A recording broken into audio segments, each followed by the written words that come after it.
makikita po natin na merong isang bagyo sa labas ng Philippine Area of Responsibility. Isa po itong tropical depression at dahil nga nasa labas pa ito ng PAR at hindi po ito isang tropical storm, ay wala pa itong international name. Ang huling lokasyon ng bagyo sa labas ng PAR ay halos 3,000 kilometro silangan ng southeastern Mindanao.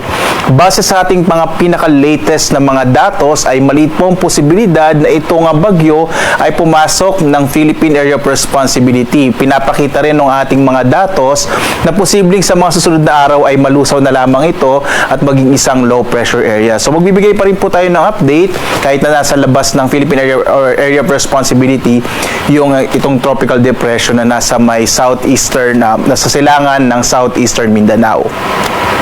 Samantala, ang mas nakaka-apekto ngayon sa ating bansa ay ang hanging habagat or southwest monsoon, particular na sa may extreme northern Luzon. Makikita nyo may mga kaulapan po dito sa may extreme northern Luzon.